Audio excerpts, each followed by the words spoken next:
Right here, right now. It's time to get totally crossed out with Brandon and Shannon. This is the only podcast where money, sports, technology, culture, and relationships cross. That's right, straight out of Indianapolis. From the 317 studios. Two brothers, real talk, right focus, right here and right now. Let's get totally crossed out with your podcast host, brothers from another mother, just trying to do it the right way, Brandon and Shannon.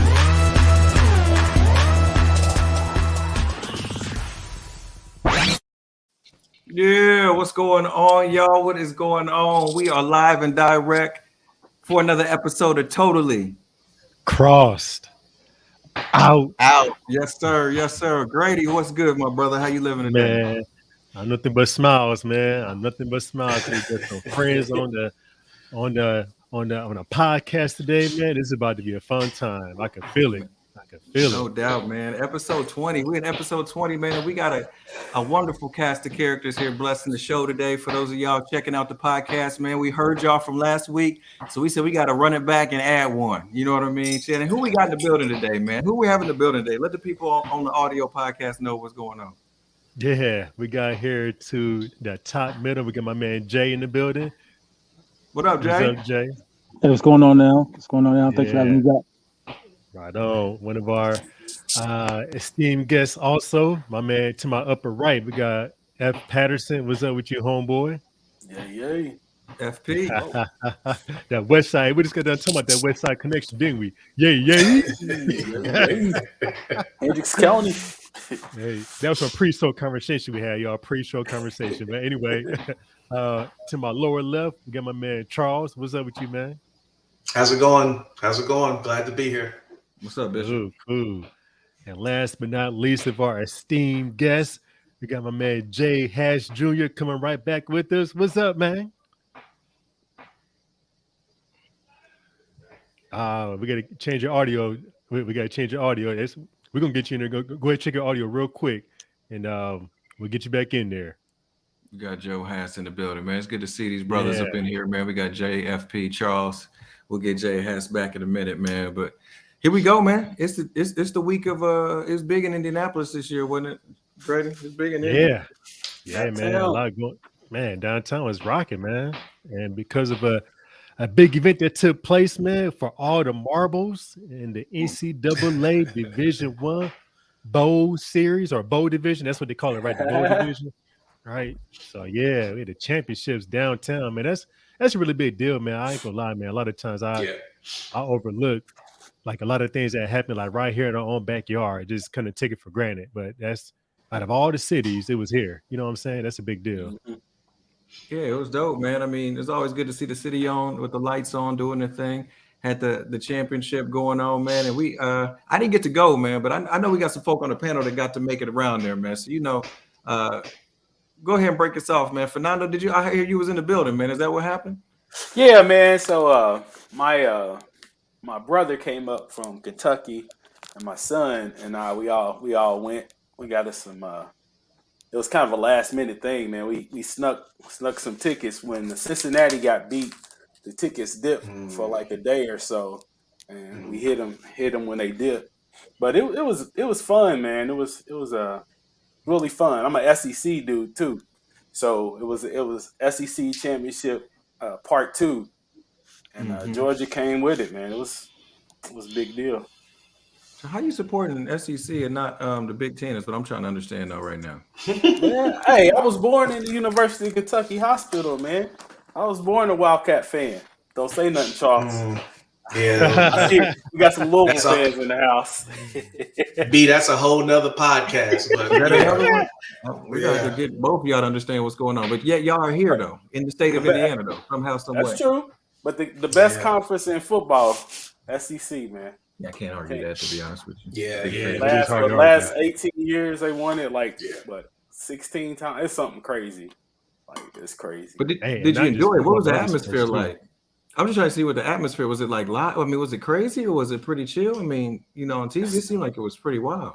So we got there. When we got there, walking around to our seats, I was kind of like man, we probably shouldn't have came because it was like COVID central. It was like body to body, and I'm like, man, I haven't got my son and my brother infected. So we get through that part, and then we started getting through. And the crazy thing, man, it was a real good atmosphere, even with the Georgia that I saw with the Georgia and the Alabama fans, and it was a lot of drunk people. I'll say that though.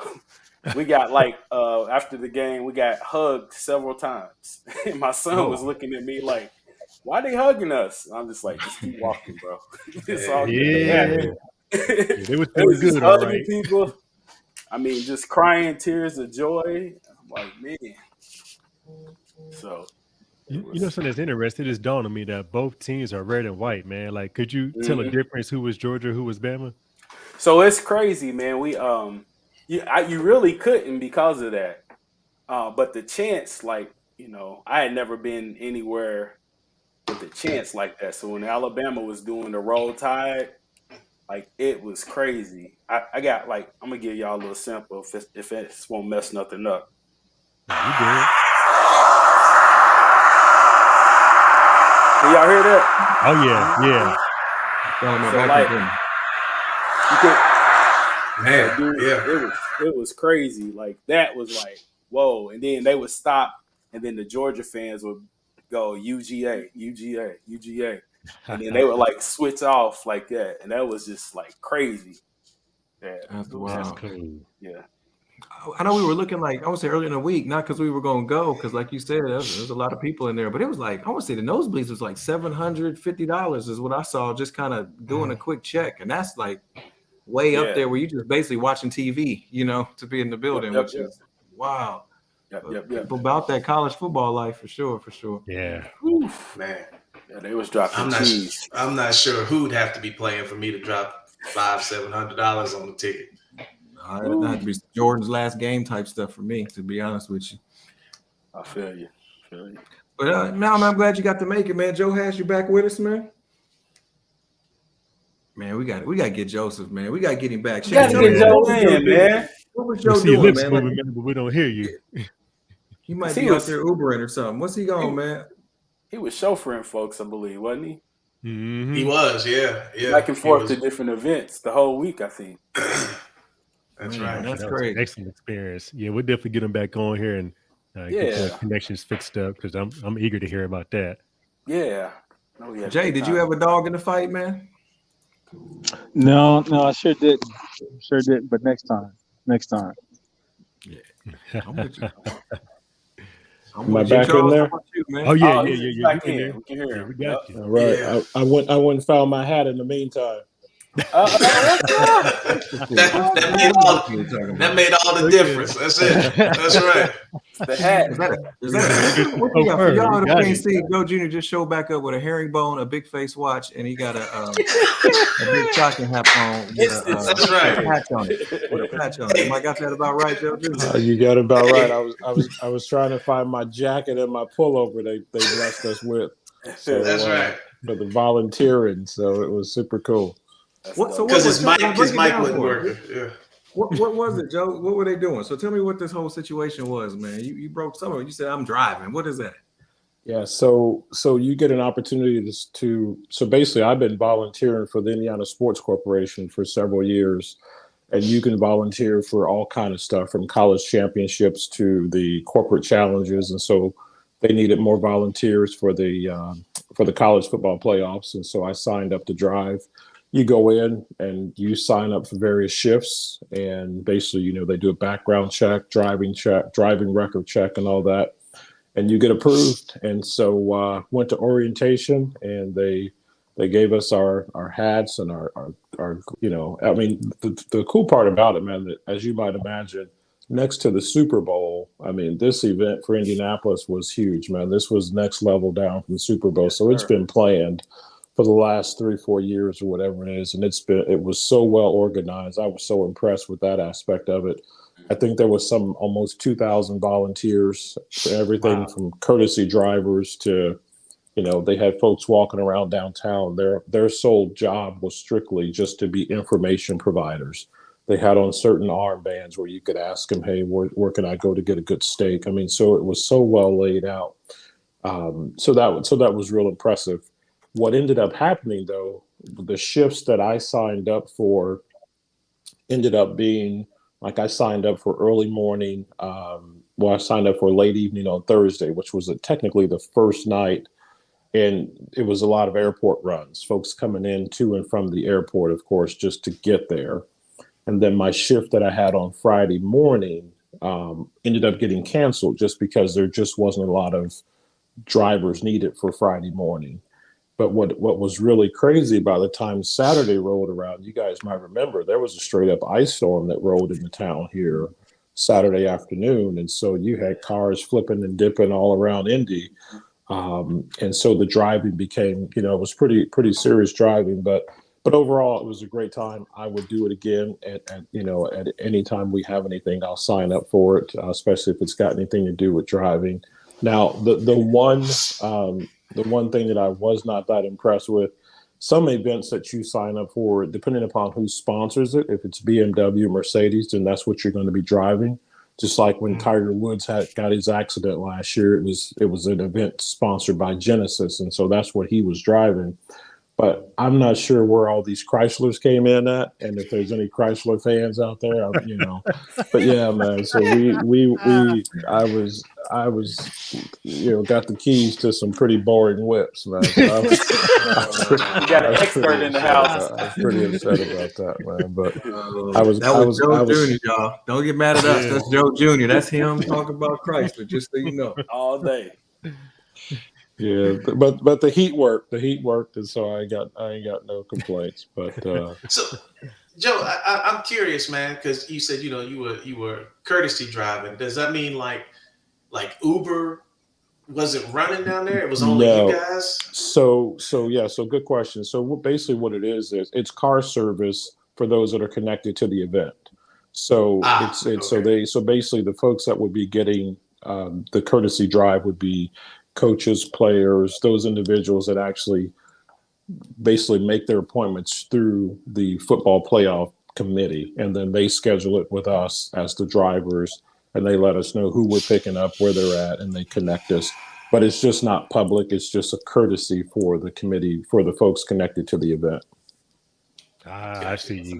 That's neat. Any crazy people? Did you run into somebody like who was just wild? You know what I'm saying? Or is it just all normal, wonderful corporate? Yeah, and the thing about it, man, I'm ashamed to say it, that my sports acumen is so I don't really know. There probably were some pretty.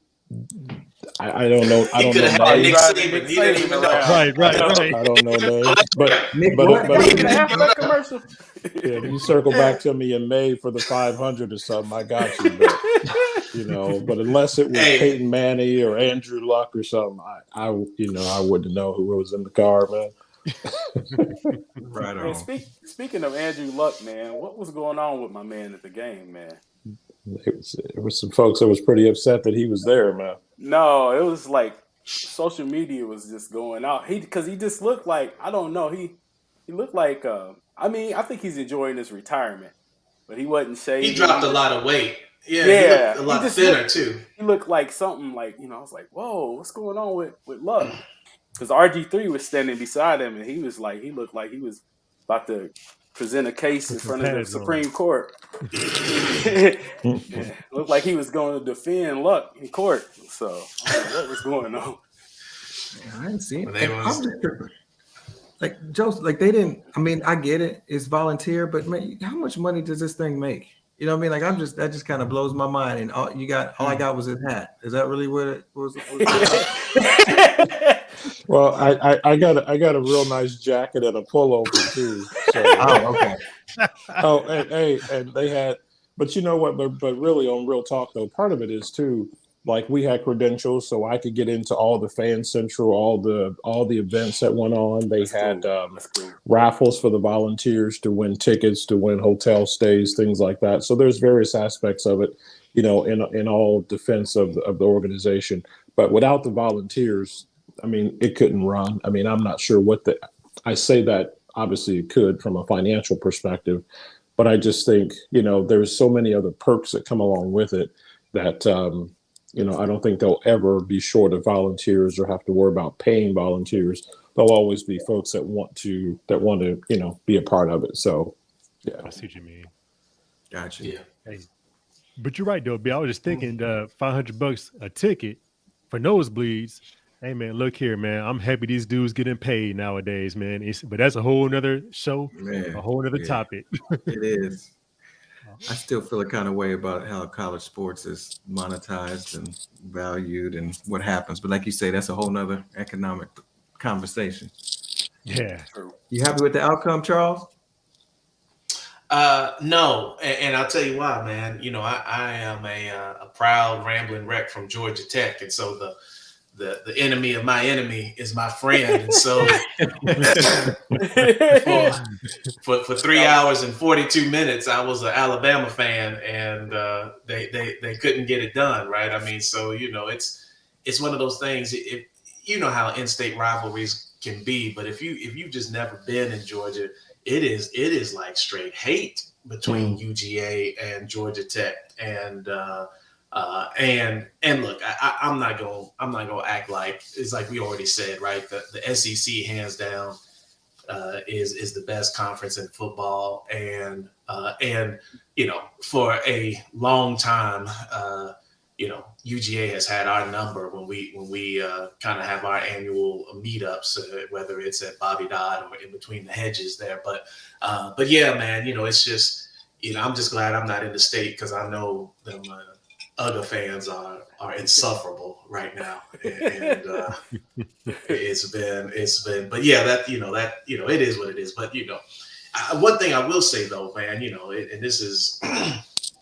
Just watching, it was just like, man, these are some grown men playing football. I mean, these are like some NFL like ready yesterday.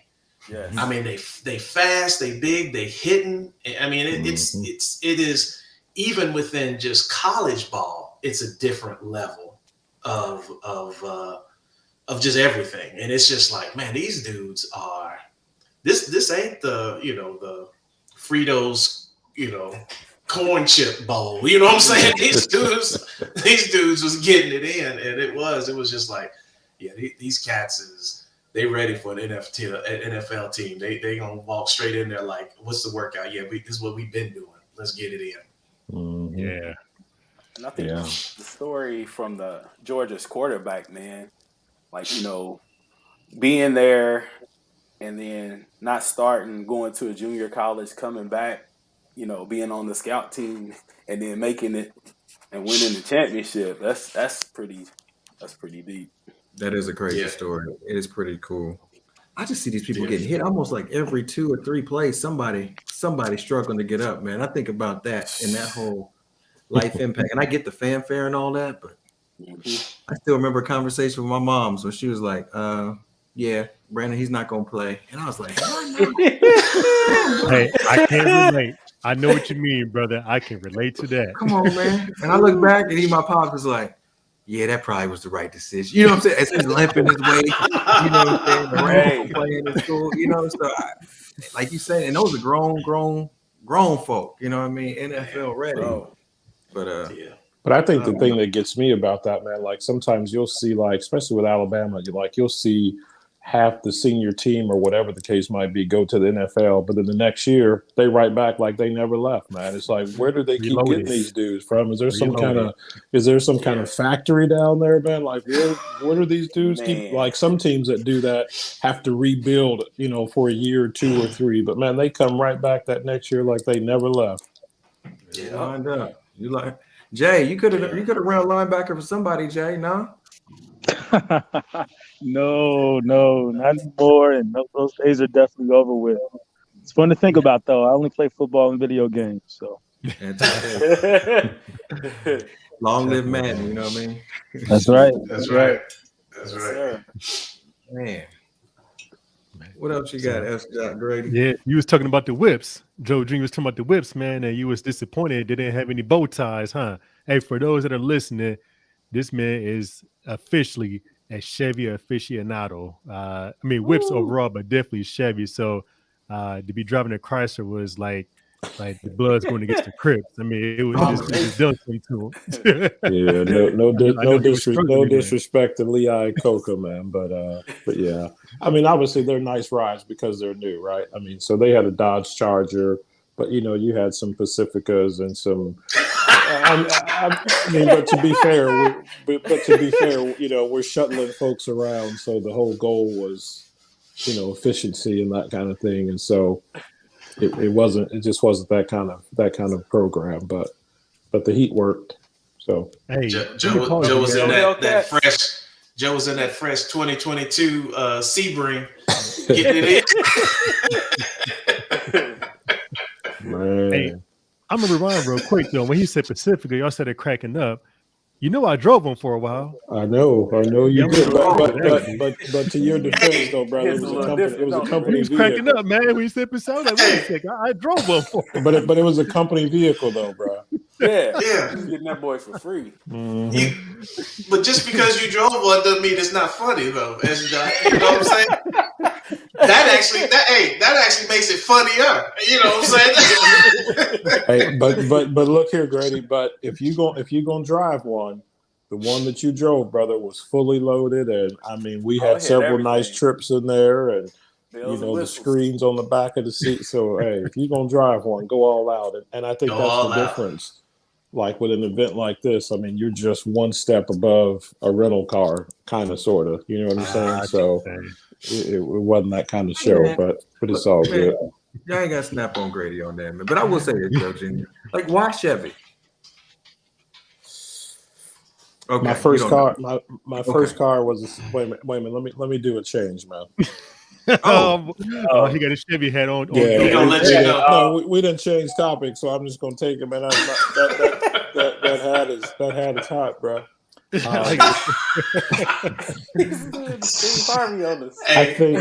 I think, man, my first car was a '73 Monte Carlo, and from that point forward, man, there was just, I mean, Malibus, Novas, Monte Carlo. It's just what you wanted growing up, Impalas, and so I just never lost my love for the bow tie. The only thing that's ever run concurrent with that has been Oldsmobile. I've had several Oldsmobiles. I like my V8s and my Oldsmobiles, but just give me a Chevy any day, man. And it's easy to fix, easy to drive. It's just a good old car, man. Hey man, for the rest of the show, I'm calling him Uncle Joe Jr. That sound like something my uncle would say, doesn't it? I drove it. What's your go-to, Fernando F. Patterson? What you going to if you had to grab a whip? If I had to grab a whip, man. Hey, money's not an option. Let me put that disclaimer. Like, money's not an option? Yeah, I mean, money's no issue. Yeah. Man, I saw, I hear all these cats on little shows talking about Lambos and stuff like that. And I was like, man, that ain't all that. So I went to an event about a month or two ago, and I saw one, and I was like, whoa. The Lambo. Yeah? Yeah, the doors going up on the side like that. But a little bit, man, back, I'm not like a super big Chevy fan, but my first car that I bought myself was a 70 Bel Air when I was in college. And it's crazy, man. That car was huge. Like half my frat could sit in that whole car at the same time. And the crazy thing about it had like some minor like mechanic stuff that needed to be done for it, man. And I couldn't afford to get it done and ended up just signing it over to the dude. Yeah. Just leaving it on the side of the road. Leaving it. Yeah, I was like, and now I'm thinking like I could have sold I could have sold that car. Like, I mean, just for the frame, because the frame is in decent shape, could have got a few stacks for it. Like, man. Hey, the frame works. That's so funny. We're going with everything else. There's nothing wrong with the frame. That's right. Hey. All it needs is a good engine, but the frame. That frame, boy. Don't tell me about them frames. My goodness. Man. Hold on, Jay. I know you got a little bit of old school in you too, though. Come on, Jay. You've been known to drive a whip for more than 1 year. Yeah, I'm probably going on 15 right now, but I'm probably more functional than fancy. So I got the old school sport utility or one of the transports. Anything I could live in, I'd probably be a fan of. He said times got tough. Exactly. I need to be able to make money, man. You never know. You never know. I can be anywhere I need to be. I see you, Jay. I need to change clothes in the back. Yeah, I got to have room. That's right, man. I gotta move some boxes for somebody. Get paid, son. Ain't nothing wrong with What you pushing, man? Man, you know what? Hey, man, you touched my heart, Uncle Joe Jr., when you said Oldsmobile. Hey, man, those my first two whips at an 88, Delta 88. Ooh. I had them. It was named the Grady Mobile, and then I got a newer one. It was what year was it? That was an 88. So the newer one, I think it was a 92 Delta 88. I think you had that when I met you. Did you have that when I met you? Yeah, I did. Yeah. I did. Yeah. So it was the same exact car as the previous. It was just 4 years newer. So I named it Junior because it was the same car. So I just named that one Junior. So hey, you got to name your whip. You got to name your whip. I've always loved the way you named your whips, man. From Ginobili to Chan to you name it, bro. I love the names you come up with. Name them. Yep. CPOC was a Pacifica, and then them a CPOC. CPOC. Pacifica, yes, sir. Come a long way. But I'm with you, though, Ed Patterson, man. If money's not an issue, and I had my pick, man. I gotta give me a Lambo, a Venador. Hey, Uncle Joe, man. That what's his name? Will. That YouTube channel, what's his Will? Will Motivation. Will Motivation. That's it. Hey, man, he be having some whips, man. He be having some Lambos on there. Yeah, he just had his Venador SV wrapped, and yeah, it's stupid. Yeah, he's a real cool dude, man. He's out of Ohio. If you guys get an opportunity, it's called Will Motivation. Real cool brother, real touchable. Yeah. He always has a way of kind of helping you to kind of understand how he makes his bread and how he finances his whips and stuff like that. And he kind of takes you along with him. So if you get a chance, check him out. Will Motivation. Yeah. So but that's, like I said, money can't be an issue because he did do one episode. How much does it cost to maintain that thing? Man, I got discouraged. I said, you know what? Yeah. Maybe way later on in life, it was intense. Yeah, and the thing about it though, man, here in the Midwest though, I mean, something like that, you just don't. I mean, one pothole, you're done. I mean, you're just not going to enjoy it, other than to look at it and roll down the street a few times. But you need to be in Florida, California, somewhere. You need to be somewhere you can enjoy the car. That kind of money, you need to drive that thing. I'm driving that to the mailbox. You know what I'm saying? You drive that all the time. Mm-hmm. Charles, what you pushing? All things being equal. Man, I am not a car aficionado. I'm kind of like Uncle Joe with sport ball, right? You know, he just be, just kind of floating through. But I will tell you this though. I mean, I messed around. We were laughing about Chryslers and Dodges and stuff, but I had a chance to drive a Dodge Challenger once for a rental, and just man, it changed my life. And so after that, I was like, man, I want something with some oomph underneath the hood. So look, just to kind of show y'all, and for folks that are listening and watching, that we kick it for real. We do life together. About a year and a half ago, I went through a car search, and I was like, I want a Nissan Maxima. It's practical from a family perspective, but it also has a little get up, right? It's got a little go in it. And so me and Joe man, we hit the open road looking for one, man. We rode out, went to go look at a couple, almost started a race riot in a little town in Ohio. Just trying to get some Popeye sandwiches, man. That's all. Some Popeye, man. That's so uncle. That's an uncle conversation. He said, "Hey," and that's the truth. Funny. It sounds like we being funny, but that is like the God honest truth. And look, another podcast. We will tell that story. But I settled on. I was able to find a 2016 Nissan Maxima, and man, let me tell you something. It's got it's fun to drive. I enjoy it. it's got a sport mode on it that basically I think it just opens a little hatch on the gas tank and just lets the gas kind of pour out because it burns through it when you're using it. But it is fun. It's got some get up and go when I hit that gas pedal. Look, 300 horsepower. It ain't the fastest thing out there, but it's faster than a lot of stuff. So that's right. It's fun to drive. It's fun to drive. So yeah. So yeah. Hey, what about you, B? Yeah, you on you. Yeah, you're gonna quietly slip up behind all of us and smash the gas and smoke us all. But listen, no, I'm really looking hard at this EV game, man, the electric vehicle game. I think it's gonna take a while to get you there, Uncle Joe, but that's where it is for me. That instant torque. Talk about that need.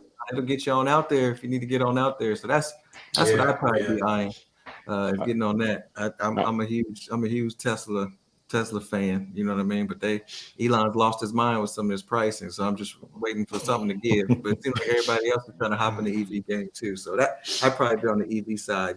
One day. I tell you what, man. In all actuality, when I first drove the Tesla for the first time, I'd be remiss if I did not tell you it blew my mind.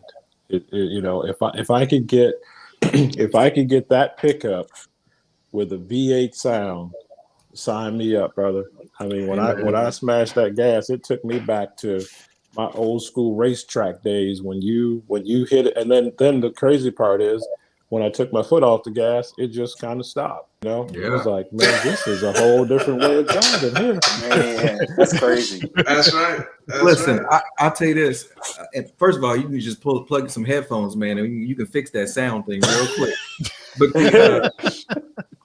But I remember I test drove one. I've been looking at these for years before it was kind of popular and everybody moved to EV. And I mean, true story. My pops and I were doing a test drive just when they were trying to get people hype about it. And we got in the SUV, the Model X, and we were just doing it. We say, hey, can we test drive it? Like, yeah, sure, go ahead. So I'm driving the little associate, the service advisors or sales advisors in the passenger seat, and my dad's in the back seat. Okay, so they got the three in the back, and he's buckled up. He's like, hey, and I'm driving it easy because I know I can't afford this, so I'm not about to run into nothing. So I'm just not pushing it hard. And he said, man, go ahead and give it a little something. And I'm telling you, I hit it, and not only did my head go back, my dad fall over out the seat into the side of the thing. This thing is right, and that's the SUV. You know what I mean? As heavy as those things are, and plus they save save for y'all don't know Shannon. Y'all gonna come to know he's Groupon Grady. Yes, sir.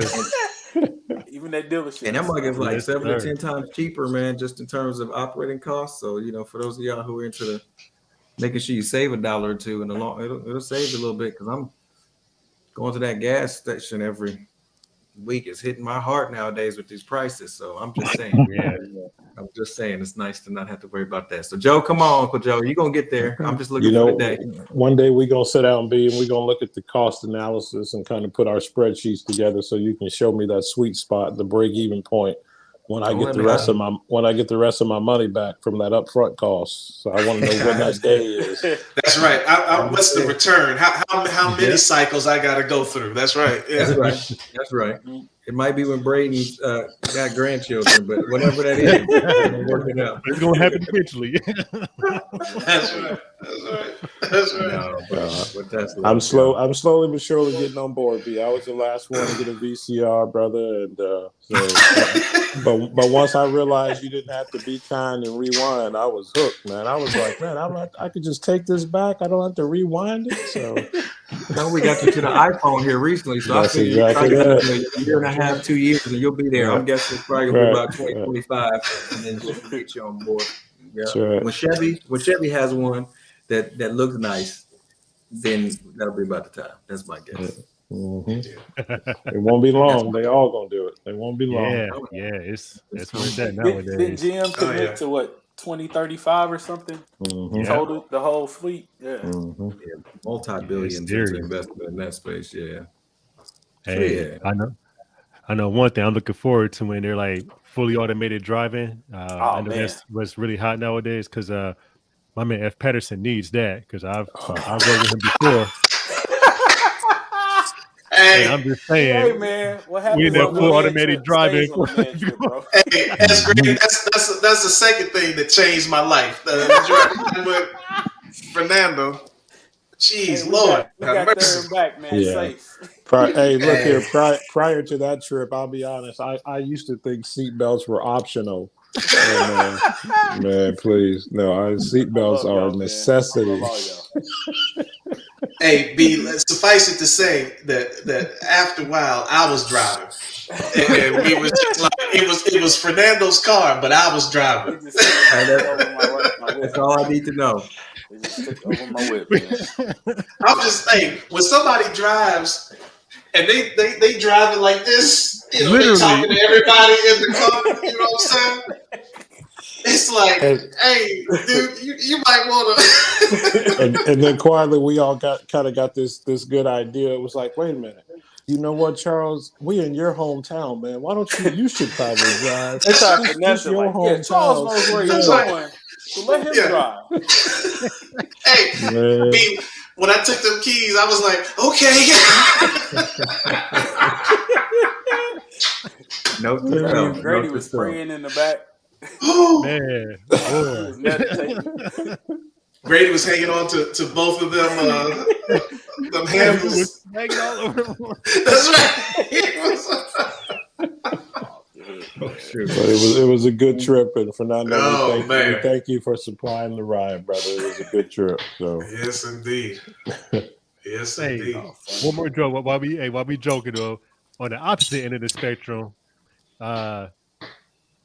if you want to get someplace the same day that you're driving, the gentleman that's at the bottom in the middle of the screen, may that be the one you want to see. Now all I need. Well, let me say this differently. All I don't need is for Karen Wright to walk on this conversation and get her started. I'm since I dished it out to Patterson, I'm gonna take it too. So that's right. Hey, my wife. Hey, Joe, my wife goes in so hard on you. I'd be feeling bad. I'd be like, go. I'll be texting Joe. I'm sorry, man. But let me clear this up. See, sometimes just knowing that you have the ability to do something doesn't mean you need to do it. So kind of like B was saying with the EV, just knowing that it's there sometimes is just enough, and then you just chill. But then when I get around y'all folks, y'all make a brother, talking about he's driving backwards and ended up in the same spot that he left in and stuff like that. Hey, Shannon, Joe trying to tell all the jokes before we get him out. He trying to That's right. Well, y'all brothers are rough. Man. That's why I love y'all, man. Jay, you still in the building, Jay? Yes, sir. I know it's man, we got through the 2022. I gotta throw, we're gonna introduce a new segment here as we segue. I want to say, Jay, for those of y'all who haven't been on, Jay's a little bit of a regular, man. He does stimulate some good conversation. Shannon, I think you would agree, perhaps. Man, that, very much so. Very much so. We're gonna debut this segment officially. We're gonna call not question of the day, but question of the Jay. We getting ready for you, Jay. What's going on? Eyes wide open, ain't seen it yet. Time's ticking and I'm thinking, where she at? Swinging the best. You can line them up, keep on trying, but can't find the one to be mine. Just want one girl to be mine. Just one girl, only one to be mine. Till then, girl, you can be mine. So yeah, we got Jay. Jay, what you got for us today, my brother? Spotlight's on you, bro. You got a panel. Wow, well, it's funny you guys mentioned cars today, as it seems like everyone's favorite cars are those that are classics that probably appreciate, but most cars probably don't and depreciate. And I was curious, since so many brothers are married, I had a question about cars. Thinking about wives is classics, and probably value to women because they fear the Lord. I'm curious. Uh, how does a Christian husband prevent his wife from becoming an idol? The context for this question comes from 1 Corinthians 7, when Paul speaks about in a married man being concerned with the work of the Lord and how he can please the Lord. But the married man is concerned with the affairs of the world and how he can please his wife, and his interests being divided. If in Exodus, God says that we shouldn't have any other idols other than him, I was curious, how do Christian husbands keep their focus on God while being married? It's a brilliant question, Jay. I appreciate it. I'm going to toss it up to our newest guest on the panel, see what Uncle Jay has to throw out here, and we'll just go around and see what's what. Jay, what you got, Haskins? Yeah, that's that's a great question, man. That's definitely that's one that, man, I would have loved to have got that question like at 2:00 sometime to really be able to just kind of come out, But I would say that, from a standpoint of, when you think about an idol is anything that we put before God, and I think that we as husbands have to realize that, we do have the propensity to idolize our wives. And I think a lot of times we may do it from the standpoint of trying to please her, trying not to make her mad, trying not to upset her, trying to make sure that, you hear this stuff where, probably one of the most untrue statements that you can hear out there regarding a man and his wife is, happy wife, happy life, and all that kind of stuff. And I think sometimes we can have the ability to idolize our wives, trying not to ruffle the waters, if you will.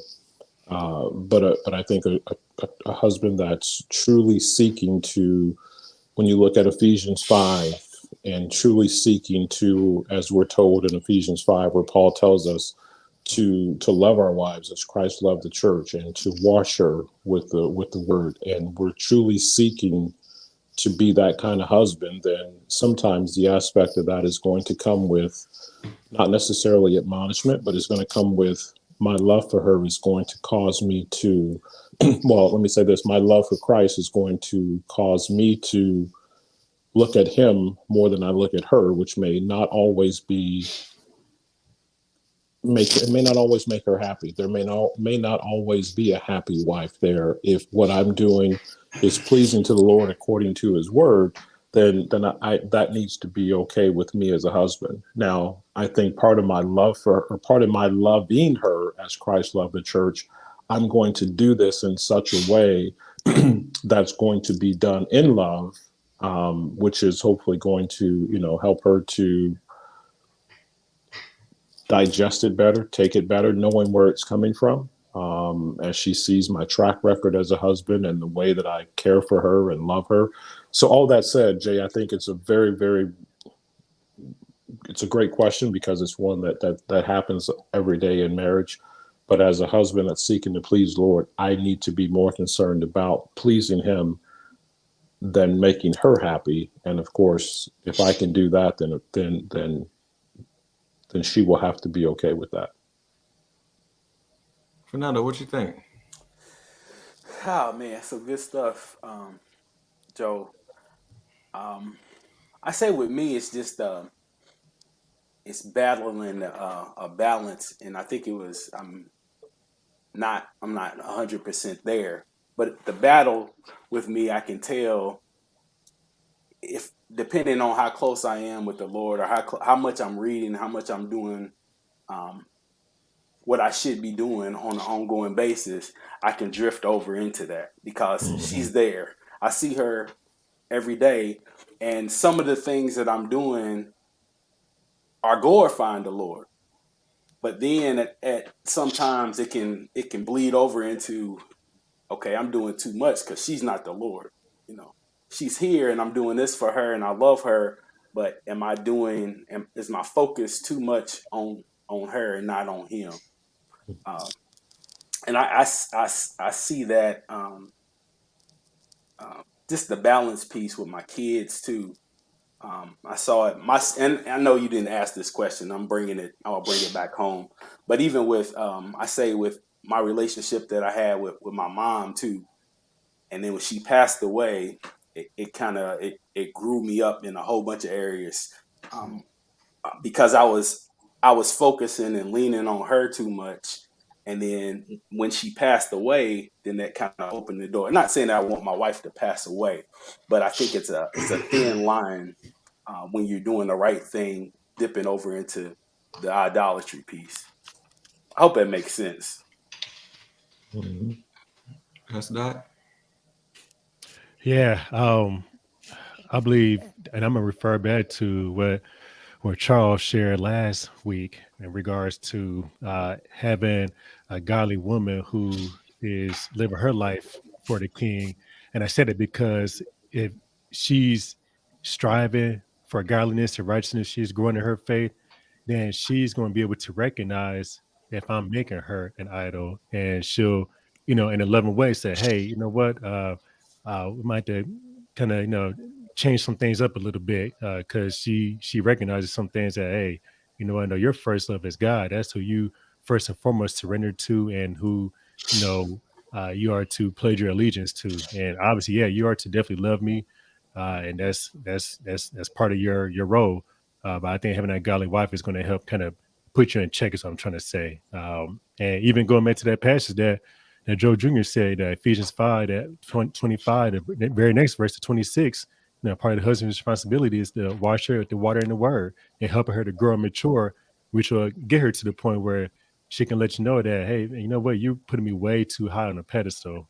It basically higher than where God is. And obviously she is to be, elevated, she is to be loved and treated very nice. That's very clear, but obviously not to exceed to where God is, to the point of idolatry. So I think really just having that good godly wife is very helpful in that regard.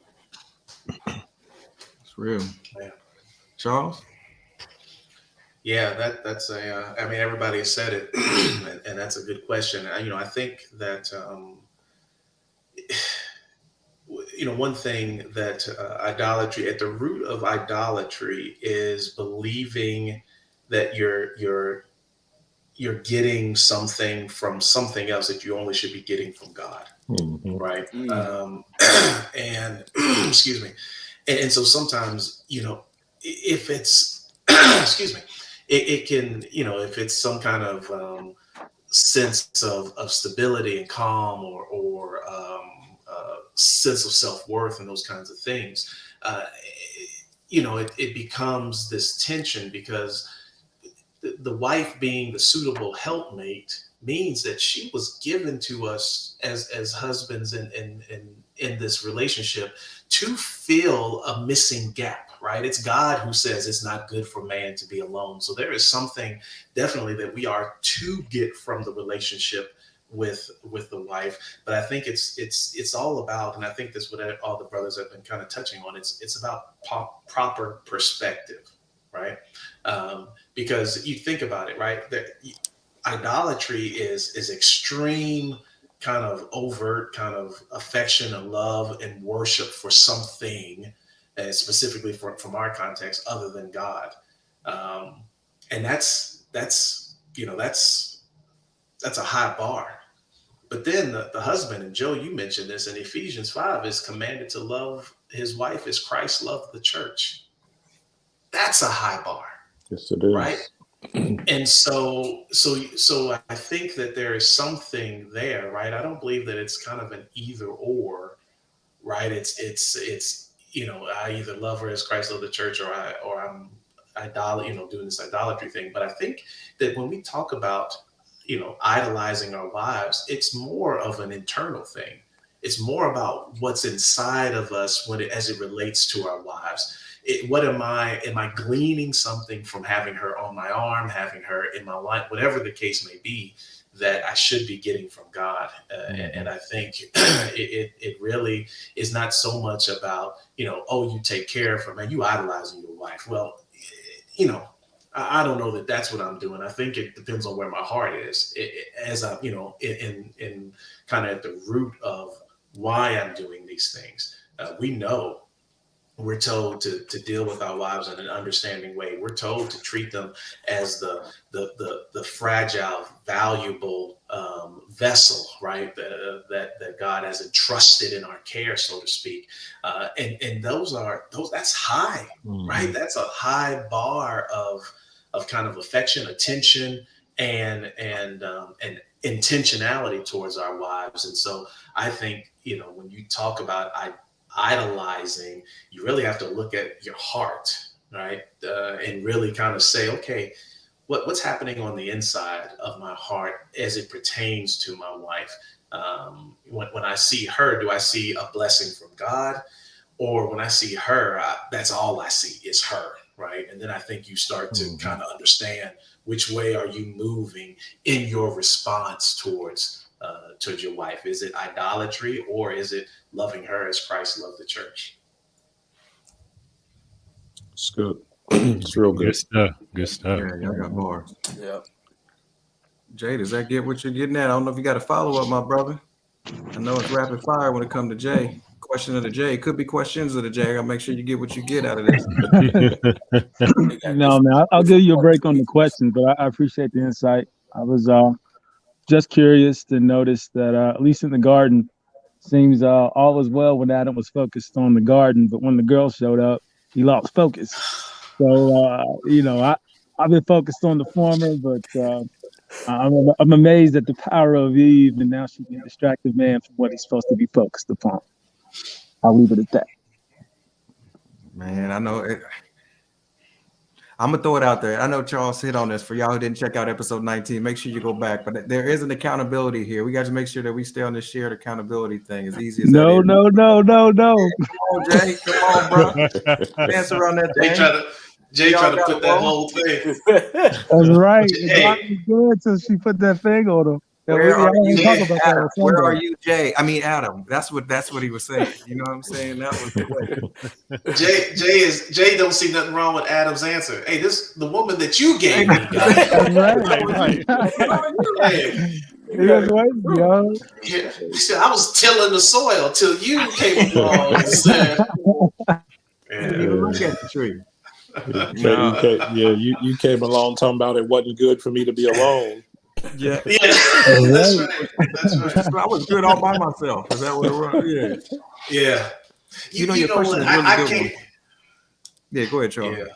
I'm sorry, B. You good. I just want to say this just in case some folks are like, episode 19. I ain't got time to go back and see that. In the garden, right? From all readings of that scripture, Adam was standing right there. At no point did he slap the fruit out. At no point did he say, Eve, we can't do that, right? And so I know it's kind of lighthearted and we're laughing and kind of joking about that, but I know there are some serious folks who kind of think like that, like, man, since the garden, women have been leading men astray, but that's really more about, because think about it, right?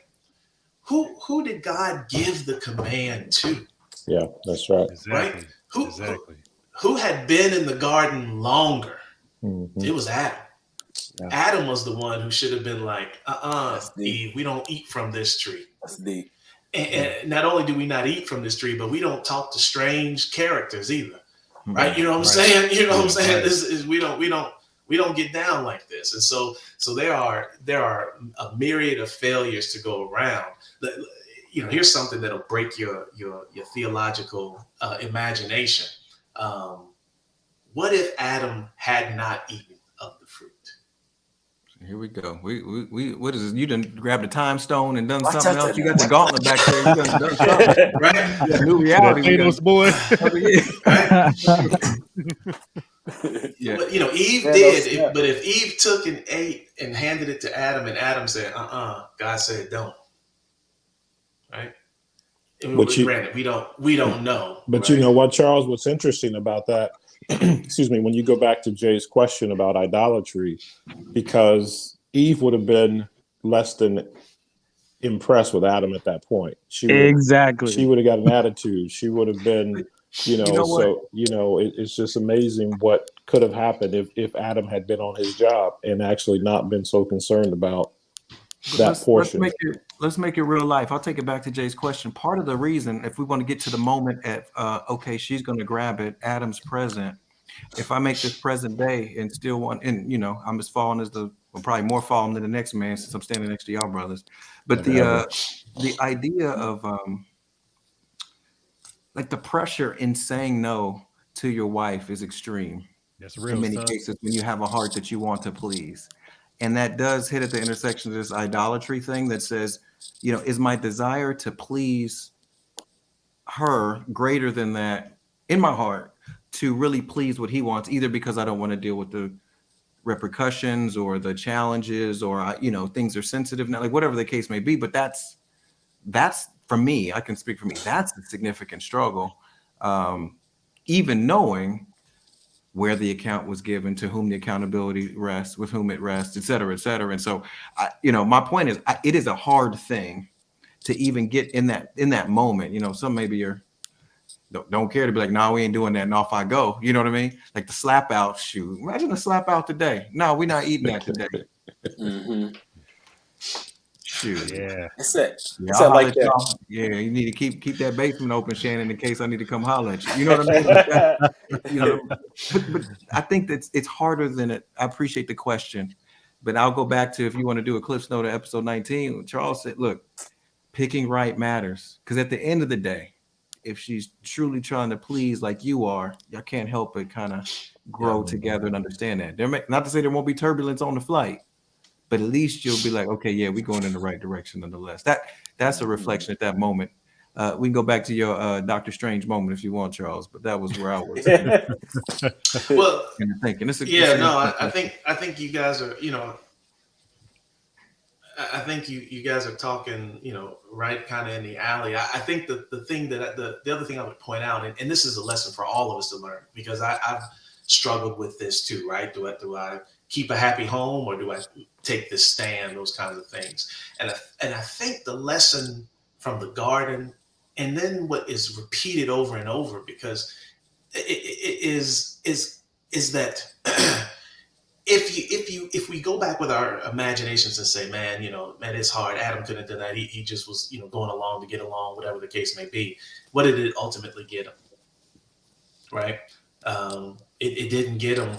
It got him a moment of whatever they got when they bit into the fruit. But we know, right, that they instantly knew that they were naked, that they were ashamed, they hid from God, and then there's enmity between them. Another example too, and not to get too wonky in scripture, but in Genesis 16, Abraham and Sarah, right? Sarah comes to Abraham and says, look, God said I'm gonna have this child, but it's been so long, nothing has happened. Take my handmaid and go into her and have a child. And Abraham does it. And then it said, just in a couple of verses later, it says that once Hagar got pregnant, then she began to look upon Sarah with contempt. And then Sarah began to get mad at Abraham. Yeah. And so in this moment of him, to your point, B, trying to appease his wife, right? He ends up still getting the wrath of her. Not only her wrath, but now he's she's not happy and God's not happy. Right. So you end up now in this, I think this thing of, because you're never going to be able to, and it's not a woman thing. It's just people thing, right? People are never satisfied, right? It's whatever, this today. Okay. What have you done? What about today? Well, I did, yesterday, then yeah, but what about today? What about today? What about today? And then you find out, and I think is what you're seeing through the kind of the Bible is that, man, it is better. It's hard to get there, right? There's a lot of pressures to get there. I'm not trying to dismiss that, but I think what we see is that, it's better, as David said, man, I'd rather be in the hands of God, right, and receive that judgment than to be, kind of in the hands of men trying to appease and do and follow after them, trying to get their approval. So, yeah, man. Look, it you know, Bars all around. Bars all around. Mm-hmm. Yeah. That's a tough thing though, B. I just think about just what you said, man. And I mean, sometimes, man, it's man, it'd be tough to say no or not yet to your bride when they ask for something and it's like, man, you know what? Yeah. And it's something just to be straight up. It's like, man, you know what? Man, there might be some buns on the line. So I'm gonna go ahead and say, yeah, and let's Hold on, no good or question. will, Did I you say shouldn't. buns in this podcast? I've just been Apparently. wanting. I've been wanting to say it. Hey, I'm glad Grady's opened up the door to the. No. hey, I'm just I see your comment, Jay. Hey, but straight up, hey, I'm just saying, man, you might be willing to compromise, say, man, you know what? Yeah, all right, why not? I'm not gonna forfeit this. So and end up it wasn't even worth, you know what I'm saying? It's like, man, you know what? I should have followed God on that decision. You know. Mhm. Yeah. So Grady, in saying that, and brothers, do you guys think that there's do you think there's levels to this thing, like where in that there's times where you can say yes and maybe the consequences are not necessarily as grievous, you know? So hey, you know what, you want blue carpet, I thought we should put red, but let's go ahead and go with blue carpet, you know? But then there's times where you say, hey, you know what, on this here, I can't deviate from what I know Lord is calling me to do as the priest, the provider, and the protector of this household. But on blue carpet, you know what? Hey, it's blue carpet, and it's going to make her happy. Mm-hmm. So I think when you look at it from that perspective, at least in my 32 years of marriage, I think there's been opportunities to have various levels of, because, you know, hey, there are, as her husband, I do want to please her. I do want her to be happy. But at the same time, there's some things where it's like, no, on this, we're not going to bend. And at that point, I think the track record then begins to say, hey, she can follow me knowing that I've got the best interest of this household in mind. And you know what I'm saying? Does that make sense? Yeah, that's really good. Yep. So that's kind of where, you know, case in point, a couple of years ago, and B, if we're short on time, let me know. But you're good, man. You know that. A couple of years ago, in my desire to please Robin, went out, bought her a new whip, and it was a white whip. I was like, man, this is it. This is it. And so I think I may have shared this with you, Shannon. But I brought the car home, took it to her job, had it delivered. You know, it was like, and she drove it home. And later that night, I'm thinking, oh man, this is about to be, you know, this is getting ready to be kudos time, da da da. And my wife asked me, she said, babe, do you have the ability to take that car back? I mean, that's when you open up the floor like on the cartoons, and the dude just falls through the floor and the floor goes, and I was just kind of like.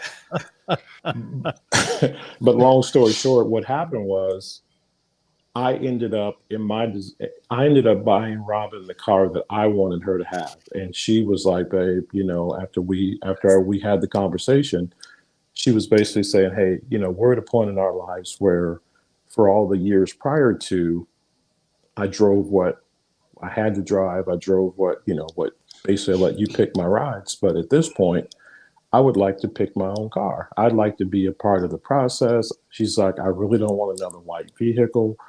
This one is like a glorified little station wagon to me. The car I had before is set up nice and high. And she was like, and quite frankly, I would love to have a blue car. And, you know, and I thought about it, and it was one of those things where I was just like, you know what? This is one of those times where she should have a blue car. She should be able to pick and be a part of this process. But I could have pushed the envelope and said, babe, this was a great deal. This has everything you could ever want on it. But I was like, you know what? This is one of those times where I don't think this was a fruit smacking situation. This was, hey, I'm going to defer to her and let her be a part of this process. And it went well. And I was very pleased with the outcome of not pushing the envelope in that particular case, if that makes sense. So it does, man. I appreciate your transparency, That's Joe. good stuff, man. Yeah. Go grab my notes real quick. Yeah, that's good stuff, because I can see how like some cats, or we could have manipulated that and made it a fruit smacking issue. Yeah, because she would have drove it. I mean, she was willing. She was just like, "Hey, can we take it?" But once I got over myself and like, man, you don't like this side. You heard her what she was really saying. Yeah. So that's good stuff, man. No, that's good, Joe. Appreciate that, Uncle Joe. Jay, you good? Anything else you got, man? You done sparked another one. Question of the Jay debut segment. Yo, quick test. I mean, can you hear me? Yeah, we got you. Okay, great. Yeah. You spoke of turbulence, and just as an add-on, when Paul states, "But those who marry will face troubles in this life, and I want to spare you of this," which troubles was Paul talking about? And how do you solve them? You want to hit us with some context, JB? Yeah. Context being for the group, Song of Solomon, 2:15. I believe Solomon's wife or bride says, "Catch for us the foxes, the little foxes that ruin the vineyards, our vineyards that are in bloom." And I guess that was an illustration speaking of the love, where little foxes represent the problems that you might have in a relationship. I was curious how Christian husbands should identify and destroy the little foxes of their earthly relationship, or since this might have been presented as a prayer in Song of Solomon 2:15, do those responsibilities actually fall to God rather than you as a man?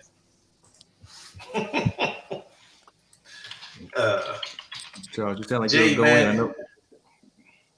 No, I'm always impressed. You know, some people be like, how many fingers did God use to part the Red Sea? You know, Jay be like, look, in the Old Testament where it states such and so and so. Yeah.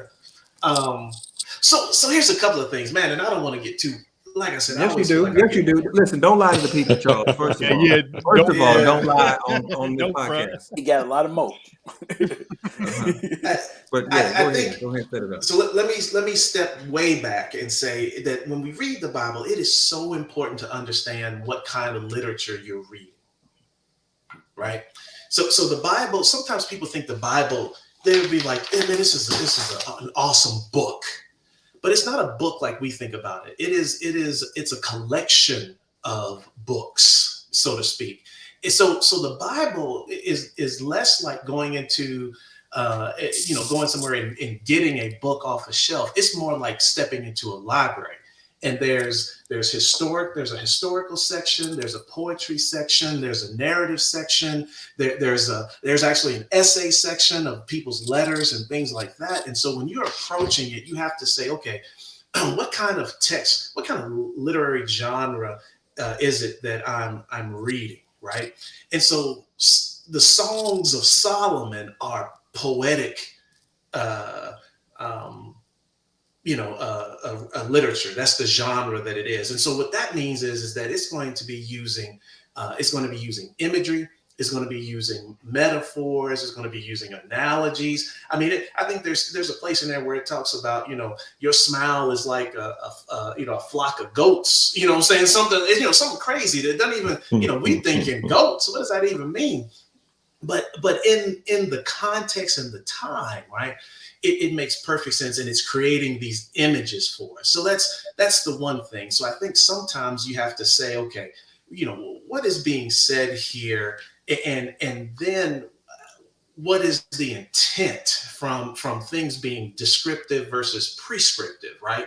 Is what I'm reading descriptive, meaning it's just telling me what was going on, what somebody was thinking, what may have happened, how folks were acting, or is it being prescriptive, meaning it's actually telling me in my context what to do, right? Those kinds of things. And so I think that's always important, because what we like to do is we like to grab stuff out of its original context and then try to shove it into another context and then try to make some type of hard, fast rule from that. So let me just say that. So I say all that to say that the Song of Solomon, right, is it's better read, and then this is where it really gets there. It's better read, right, as a reflection on the Garden of Eden, right? It's better read as a man and a woman in paradise, right? Living this life that God had,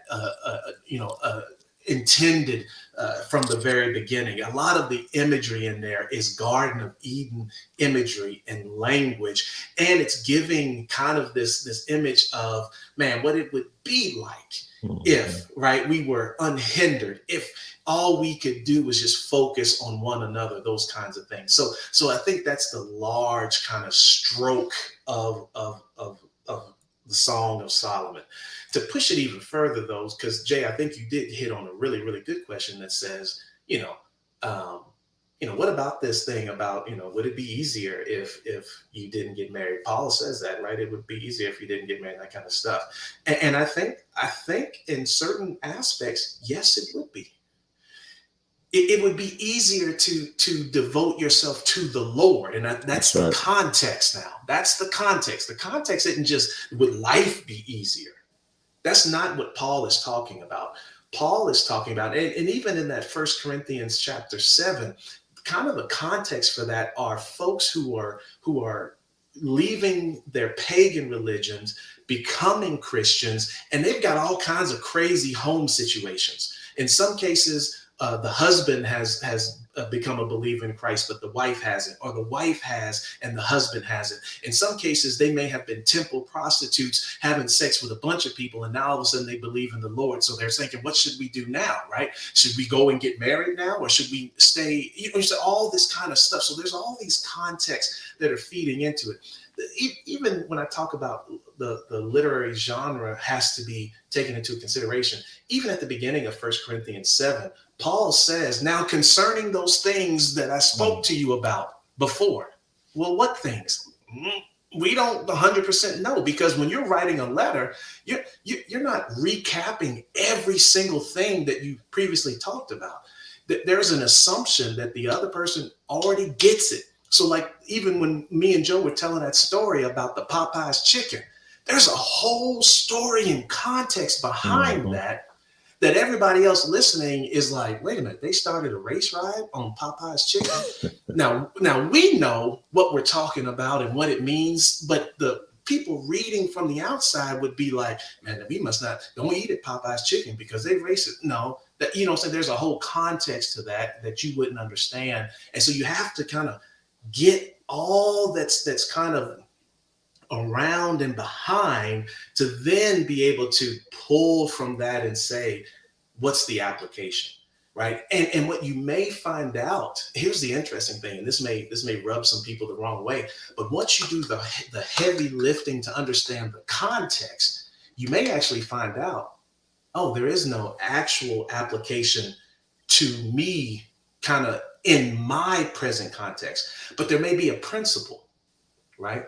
There may be a principle that is more applicable than the actual kind of the instruction. And so, I think what Paul is saying when he says, look, it would be easier is he's really saying it would be easier for you to devote yourself wholly and fully to the Lord if you weren't married. We can push this further. It would be easier for you to devote yourself to the Lord if you didn't have a job. It'd be easier for you to devote yourself to the Lord if you didn't have children. It'd be easier. You see what I'm saying? That there's all these things that are going to come and want our time and attention, right?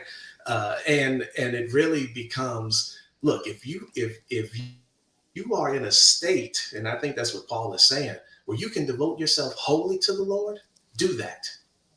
Right? Don't be in such a hurry to get out of that place, is what Paul is saying, because Paul would later say that all that I consider to be gain in this world, I count as loss in comparison to what I have now gained in knowing Christ. So Paul is talking from a context that he has a whole different, his measuring rod is completely different than the way we're thinking. We're thinking, man, the American dream, the picket fence, the 2.3 kids, these whips we were talking about, a fine woman on my arm, man, that's living blessed. Paul says, no, living blessed is knowing the Savior, walking with the Savior, communing with the Savior, having singular focus on the Savior. Now he says, if you got these other things, the Savior informs us on how to do those other things. But man, if you can wholly devote yourself to knowing Christ, that's where you should be. There it is. Yeah, let the church say amen. Thank you.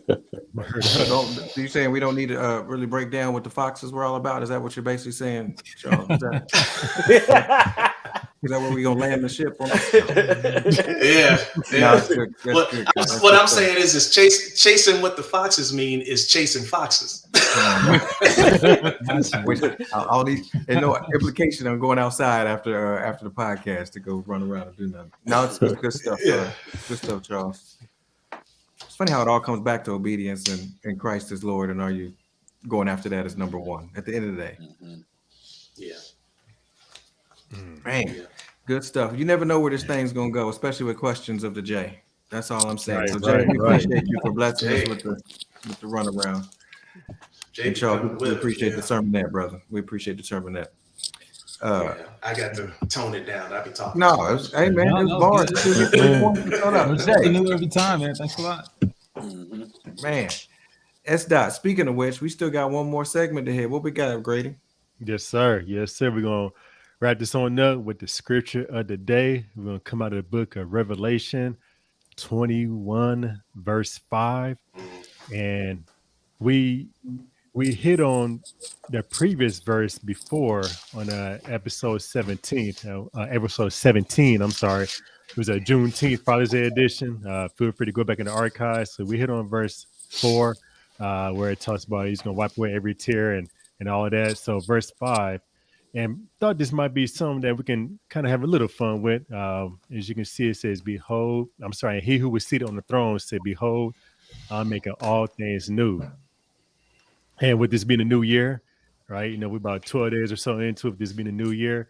There's a little bit of correlation there, but to give it real brief context, at the end of 20, those whose names weren't written in the Lamb's Book of Life were basically dismissed. And this is John on the island of Patmos. He's getting this vision from Jesus himself. And again, people whose names were not written in the Lamb's Book of Life were put into the lake of fire. And now at 21, those whose names are written, just talking about what awaits those who have surrendered their life to Jesus, just to make it plain and simple. And this right here, a new heaven, new earth was made.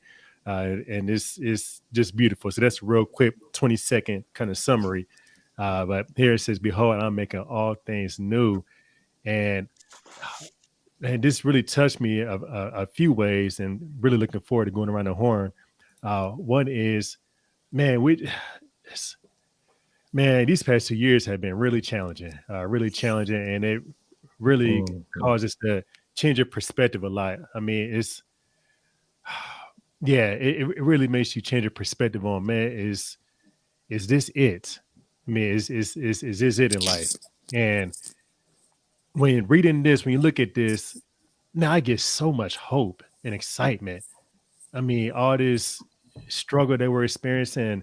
I mean, we keep hearing the news. I mean, it's the COVID numbers going up, and I mean, just a lot of people getting kidnapped in Haiti. I mean, the list. I mean, the list goes on and on and on and on. It just makes you wonder, it's like, man, like what is going on? And when I read this, it's like, wow, thank you for this promise. There hasn't been a single promise yet that he has not made good on. And I know for a fact he will make good on this promise. And it just lets me know, man, you know what? It's going to be a brand new experience for us. And all this is temporal. Is it challenging? Yes, it's definitely not to downplay, because yours truly didn't experience some very difficult things. And I know everybody that's listening has as well. I'm encouraging the fact that, man, it's temporal for the believer specifically, that we're going to be able to experience newness and be like detached from all this garbage that is going on. And I'm gonna go ahead and slow it down, because I really enjoy this passage. I really do. And for those who has seen the Passion, this line was shared in there. It just, man, it's like every time I hear that, man, the tears just come flowing, but I just get excited.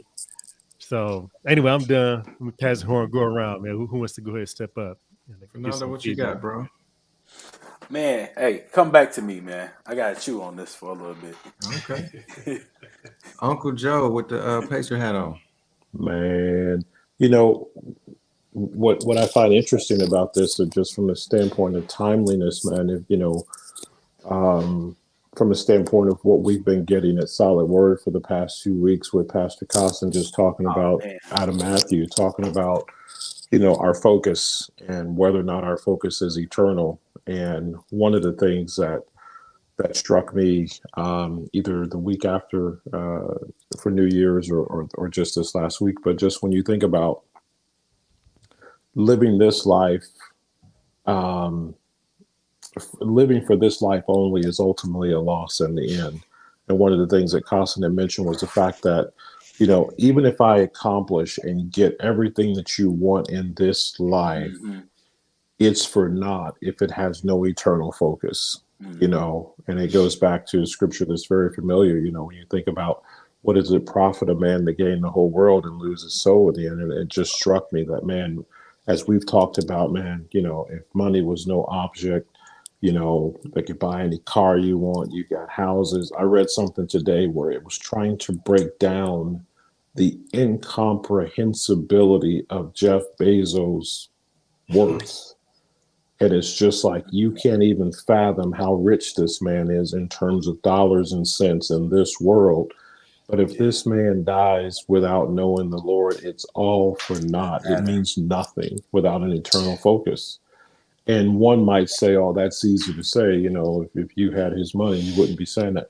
But when you really think about it, and to Shannon's point, man, all that we've experienced over these last 2 years and are still experiencing, and I know for me personally, even when you think about COVID, recently coming off of COVID and being here still, but knowing that there's brothers and sisters that I know that are not only still dealing with it in the hospital and fighting for their lives, but there's so many that are not here anymore. The perspective begins to change, and you begin to say, wow, Lord, I need to change my focus. And the Lord is saying, just like he said in 2 Corinthians 5:17, that all things are old. You in me equals a new person.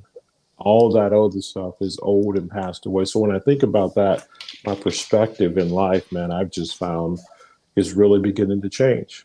And you add up this last 2 years with my age and just other things that are going on, you just really begin to realize, man, it needs to be eternally focused. And to Shannon's point, there's an excitement that comes from that, not about the glitz and glamour of what's going on in this world. Not that you don't enjoy some of these things, but they truly begin to take a back seat when compared to eternity. And lastly, the last thing I'll say is, thinking about, I think recently, just before last week, when Betty White passed away, and you realize that she was 2 weeks from her 100th birthday. And in earthly terms, we'd be like, man, that's like me living another 46 years, man. That's an incredibly long time from an earthly perspective. And a lot of folks don't really get past 50, 60, 70 years old. Once you start hitting 80, 90, we start tripping like, wow, that is incredible. Yeah. But there again, when you compare her 100 years to eternity, it's nothing. It's absolutely not even a blip on the radar. Yep.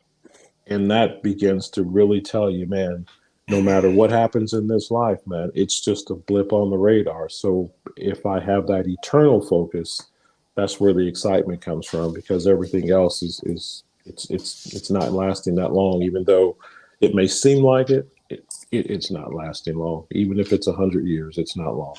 And I'm done. Charles, what you got, man? Yeah, I think similar to Shannon, I get excited. Revelation is a really neat book. I know it's quote unquote scary and all kinds of things like that.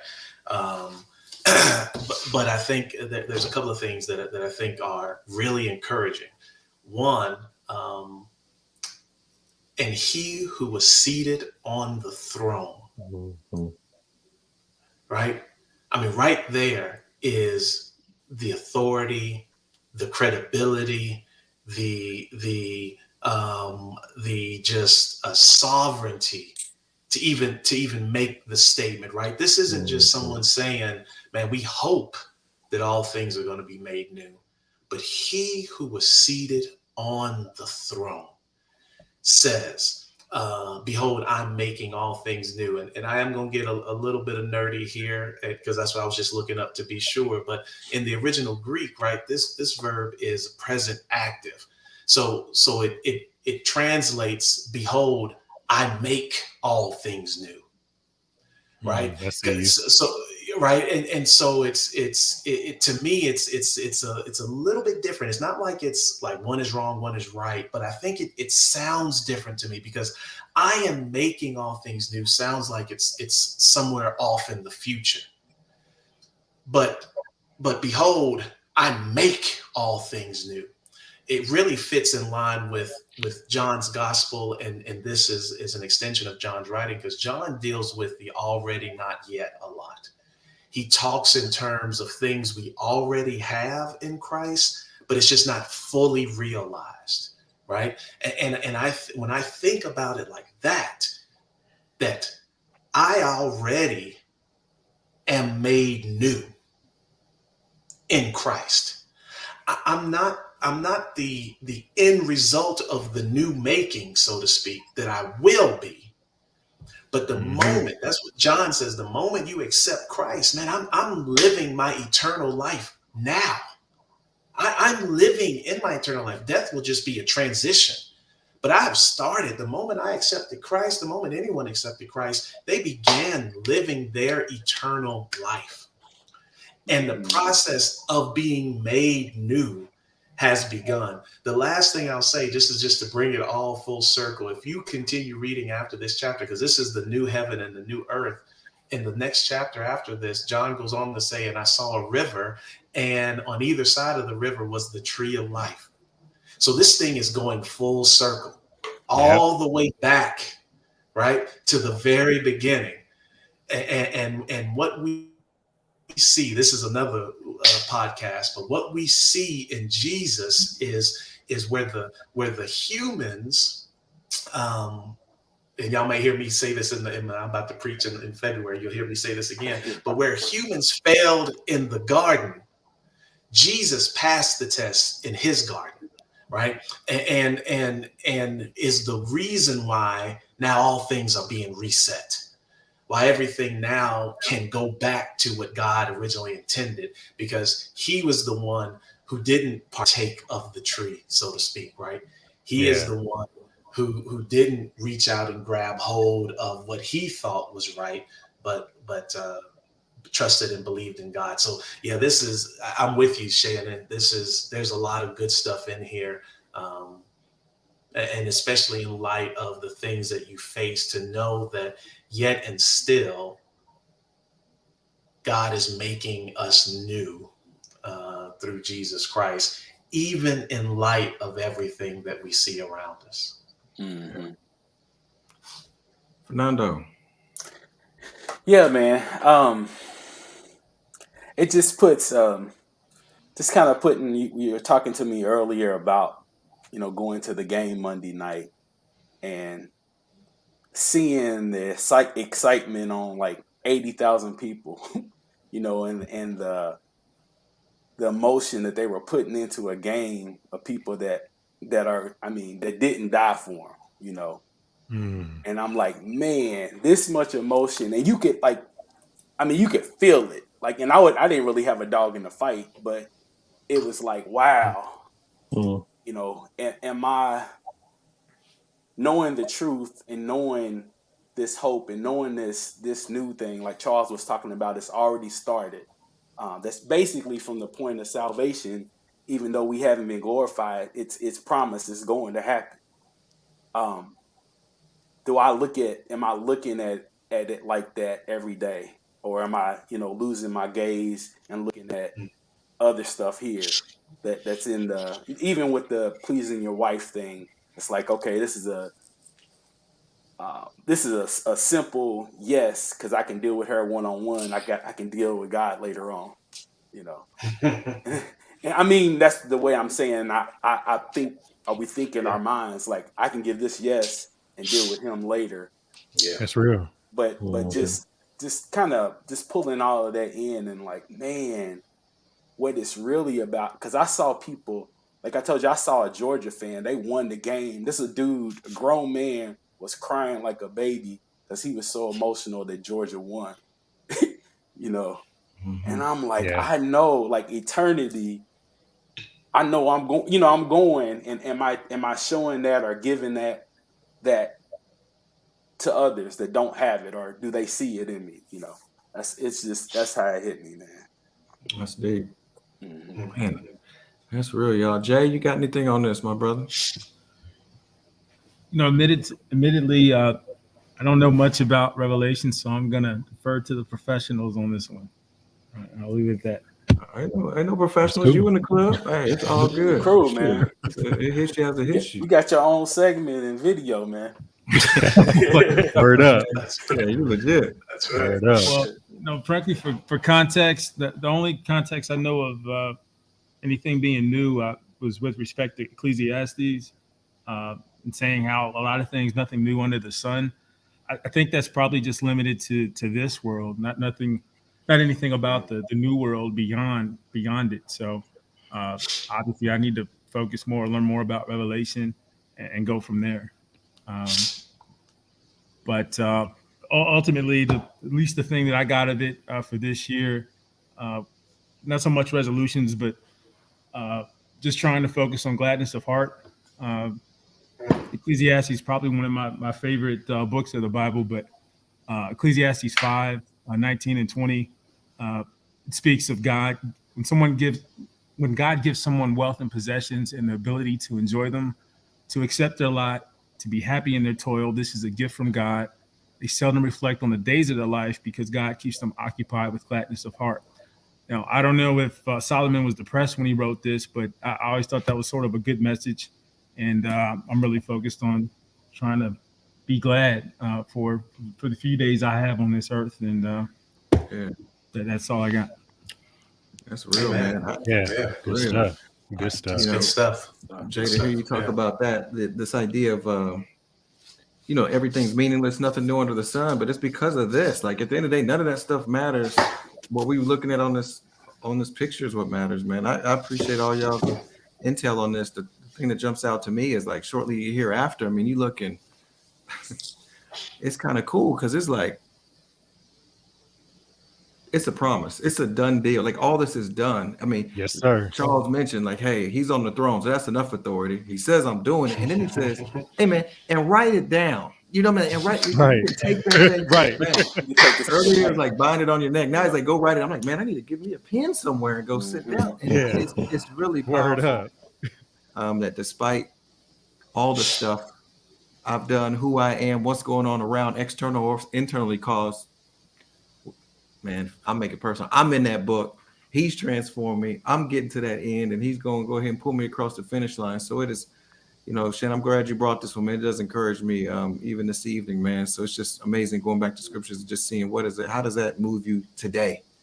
Because it's always some fresh truths in that thing. So, man, mad love, man. Appreciate y'all, brothers. Mad love for y'all, man. Just know that, and glad we can sit back and reflect on some truth with that. Yes, sir. For real.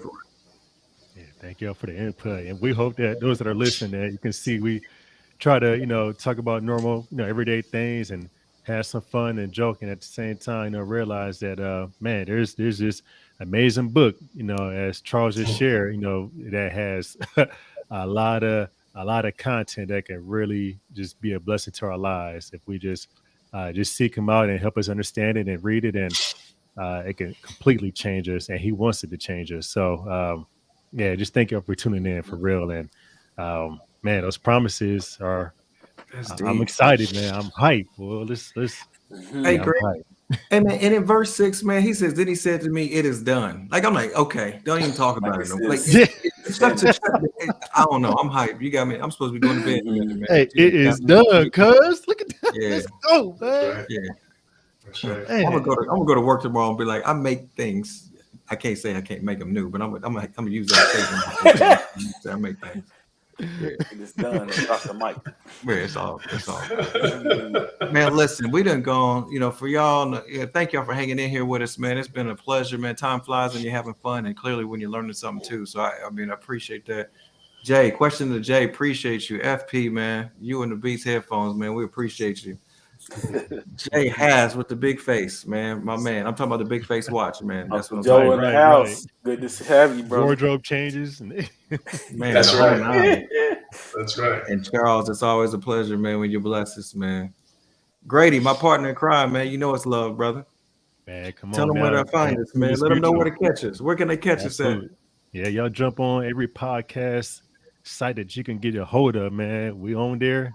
Stitcher, Google Podcasts, Apple Podcasts, totallycrossout.com, all that stuff. Even talk to your Alexa, Amazon device. Hey, listen to Totally Crossed Out podcast, and you might just hear a couple of familiar voices, including additional 4 voices on this episode. So, yeah, I'm excited.